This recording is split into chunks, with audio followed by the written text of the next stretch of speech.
Hey everyone, this is Josh from before. I'm here today. I'm dressed as Quick Change Bruce Wayne, the classic Kenner figure from the Dark Knight collection.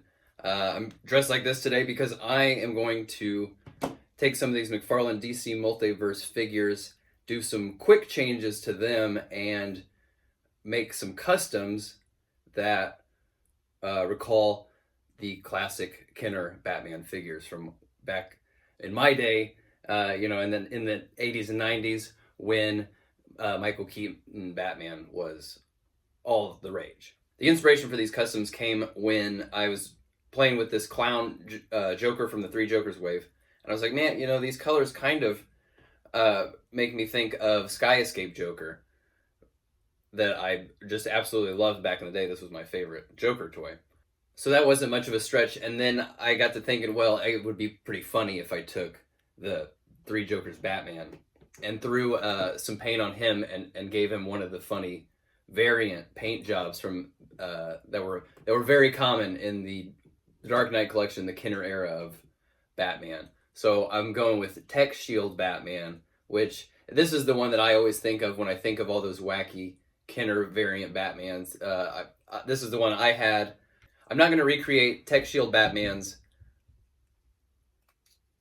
backpack here that had the flip out wings. If anybody has any ideas for maybe something that could be used to replicate this, let me know, especially if it's something that's not gonna like break the bank. I don't want to spend $50 on an accessory for just kind of a gag custom, but if there's something out there that might work, let me know.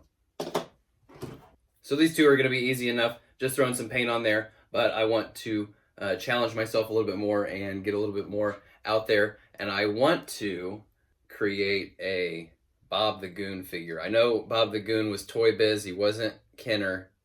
But this was just one of my favorite figures back in the day. And the idea for it came when I started messing around with Drifter Bruce Wayne. So I took that Drifter Bruce Wayne. I did a leg and pelvis swap and threw Riddler's legs on there. I know it's not the exact match. It's not the exact kind of jacket. It's not the Gestapo boots, but it's close enough to the spirit of the thing. I think the fingerless gloves are another nice touch. So I'm going to take this body. I'm going to take this Lex Luthor head. He's going to have I'm going to sculpt on some hair and a beard. I'll give him Mortal Kombat Joker's knife here. I'm going to give him Comedian Joker's hat. So with some paint and some additional details, this is going to become Bob the Goon. And of course I will give him a little Joker patch here on his jacket as well. I know I already did the leg swap and I didn't get it on camera because I was I was messing around with it to see it was even possible. And once I got like halfway into the process, I was like, well, I'm going all the way. And it was kind of difficult to do. So I'm not going to take it back apart to show you how I did it. But I can walk you through it. It's really easy. You see, the way these are put together, you just put a little bit of heat on this, take a blow dryer, you could soak it in warm water, just get it warmed up and a little bit more pliable. And then you just kind of put some pressure in here and these legs pop right out. And once the legs are popped out, then the pelvis slides right off. I'm gonna have to do that same thing to both of these guys, take the legs off and the arms as well, so that they're gonna be easier to paint.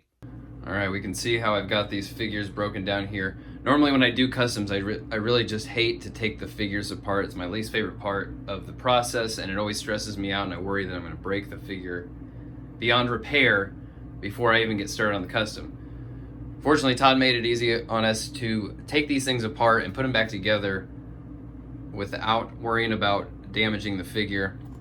And the other thing that stresses me out about customs is I don't always trust my own painting abilities to be better than what the figure came as. And I would rather, when possible, just be able to do a big spray paint pass and call that and be done with this. So I've got some paints here chosen, and I've got the figures broken down by where the paints are gonna go. Actually, you know what? I threw in this hair from Comedian Joker because I cannibalized him for this Bob the Goon. I might try to use this as the base for his hair. It doesn't wrap all the way around, so I might have to do some mods, we'll see.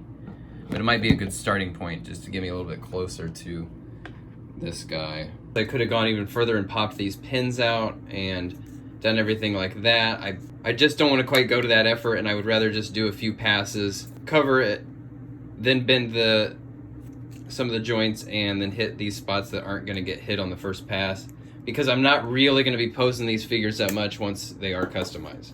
So I'm not super worried about getting every little nook and cranny perfectly covered. Anyway, let's get to it. Let's start throwing some paint on these guys, right?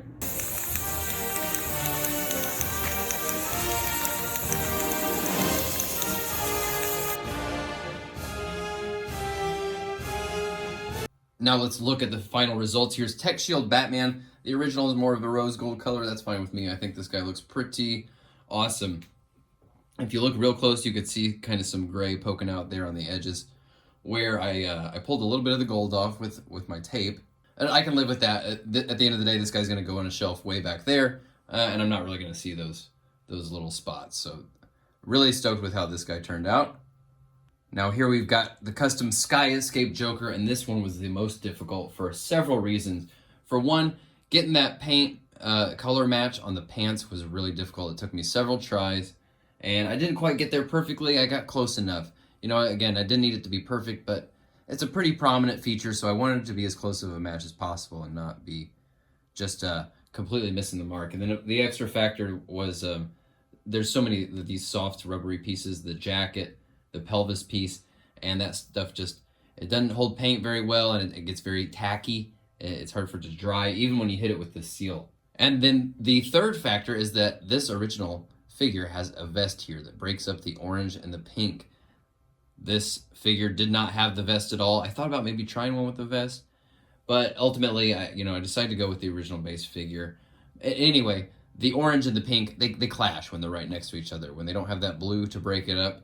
So I just kind of posed here with, this White Knight Nicholson-style gun, kind of blocking as much as possible where the pants meet the shirt, and those colors, clashing against each other. Now, finally, we have Bob the Goon, and this one is actually my favorite for a few reasons. One, I just had the most customization put into him, and I went outside my comfort zone, did some things, tried some things that I wasn't used to, and I think it turned out really great. And then the other aspect is just the general, silly factor, this figure that nobody asked for, Bob the Goon.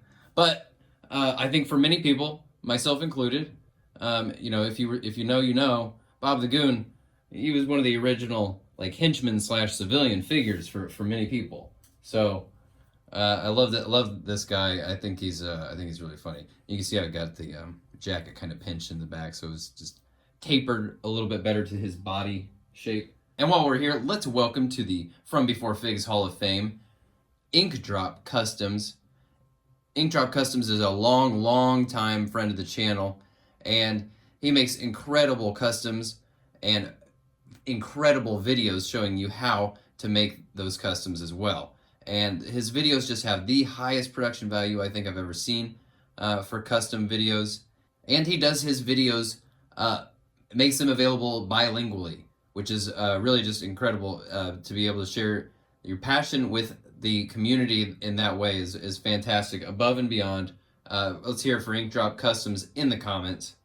And now here is our trio all lined up next to their original counterparts. I'm so stoked with the way these turned out. I can't wait to get them on a shelf, give them a little dedicated corner all their own. And I think I'm kind of inspired now. The next customs I want to do, and I want to be sort of assembling, is I think I would like to make some villain-specific henchmen. Some Joker goons, some Two-Face goons, Penguin goons, etc. Even though we don't have the comic versions of all of those classic rogues quite yet, I want to start cobbling those guys together, and I think that will make for some pretty fun themed customs in the future. So I'll keep you posted as I start working on those.